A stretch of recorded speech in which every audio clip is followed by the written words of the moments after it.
embeera y'ebyobufuzi mu ggwanga toba musobya bw'ogamba nti efuuse yakaweereege oluvannyuma lwa John Patrick Amama Mbabazi okulangirira nga bw'agenda okuvuganya President Museveni mu kulonda okujja.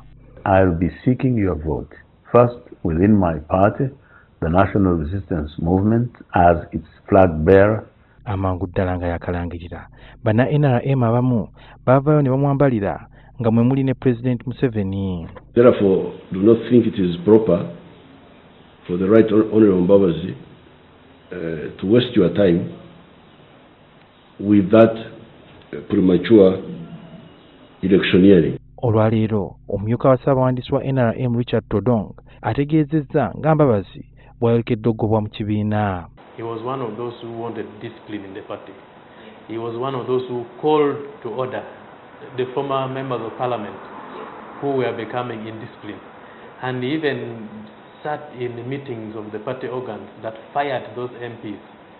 So really, for us as party functionaries, we want the same yardstick to be used to every party member. Ono agamba nti mu kulangirira nga bw'agenda okwesimbawo yazimuula obutundu obumu mu tteeka nnamba 4 erifuga ekibiina kya NRM.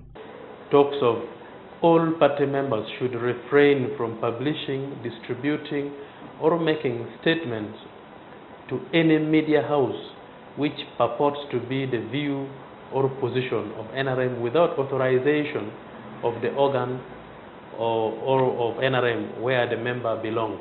Todwong era agamba nti Mbabazi yeetumiikiriza n'atandika n'okukubisa ebipande bya campaign ebiriko akabonero ka NRM. That does not only hold for Amama. Every intending party candidate who has given easy posters out, other than the chairman of the party is the face of the party.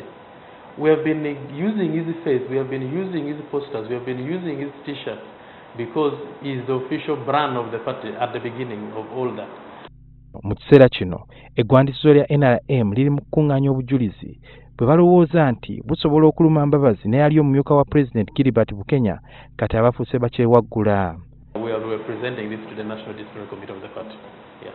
Hopefully by next week we shall be ready to present them to the National Disciplinary Committee. Kimanyiddwa bulungi nti Mbabazi yali omu ku abo abaakungaanya obujjulizi ku babaka bakiwagi obwabatwala mu kakiiko akakwasisa empisa. Tekimanyiddwa bulungi oba Mbabazi anakkiriza okulabikako mu kakiiko kano wanaaba ayitiddwa.